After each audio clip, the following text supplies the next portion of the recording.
This is a rimfire rifle, semi-automatic, a Remington Model 550 TAC-1. This belonged to my grandfather,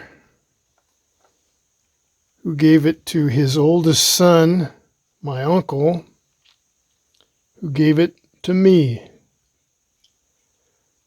The Remington 550 began manufacture about 1941 and stopped around 1971. I believe that's about the time the 552 came out, which is the descendant of this rifle.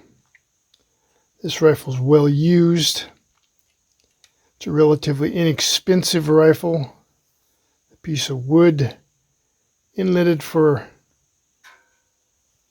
a barrel action assembly held on by one bottom screw. Trigger guard is just a piece of rolled metal held in by two screws. This rifle was purchased by my grandmother for my grandfather as a Father's Day gift in 1948, April. Actually, it was purchased in May of 48, but the rifle, if you look up the stampings on a Remington, barrel stampings are right down here before the head of the chamber. And there's what looks to be an anchor on there, followed by 3 letters and some other stamp. If you look up on the internet, you can decode what those letters mean. It basically means this was bought in April 48.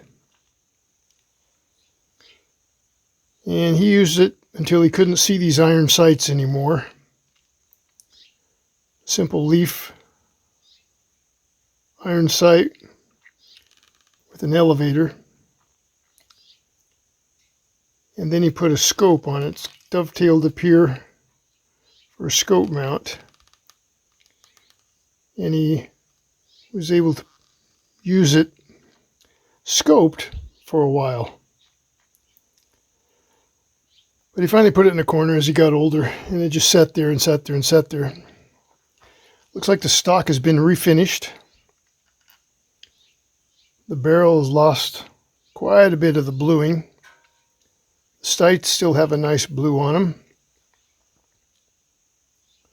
Right ahead of the front sight is the Model 550 TAC-1. Barrel's in good shape, not too dinged up or nicked. Got a solid bead front sight.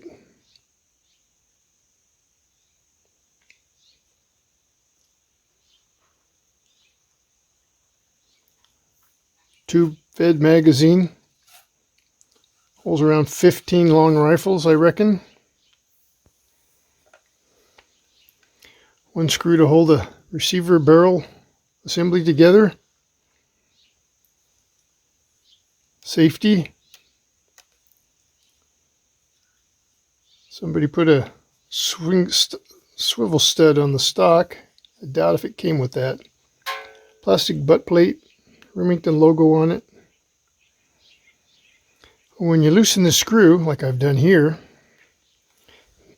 the action just lifts right out of the stock. What's unusual about this rifle is it's a semi-automatic that shoots 22 shorts long on a long rifle. So we all know that the shorts don't have as much power as the long rifle, so how do you cycle a semi-automatic action? Well, you just dial this knob here. There's a detent that holds the serrations on the bottom of this circular face. You can hear it, I think. And what that screwing this in or out adjusts the tensions on the 2 recoil springs and the trigger firing pin spring and the recoil spring inside this barrel assembly here, which controls the force required to blow the bolt back. And what typically happens on these, and which happened on this, is amateur gunsmiths take these apart and fiddle with them. You can see all the marks down here. And this big button screw here holds the sear spring in. And like this one, it has to be put in a certain way or it becomes cross-threaded. And that's what this one has become. The threads have almost stripped out. It just barely held in place. So I don't know if I can find a new threaded screw here and or be able to recut the threads. This is fairly thin here. You can see it's about 1/8 of an inch thick, about 2.5 threads in here. This is a fine thread. I don't know if I'll be able to put this back together the way it's due to work. This is just the mechanism that pops the next round coming down the tube up to be chambered. But this old gun's had some rounds through it, and it finally ended up in my possession. My uncle gave it to me a year or two before he passed on.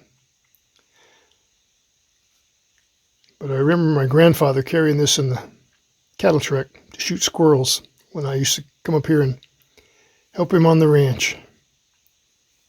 A nice old rifle. I don't see many of these around.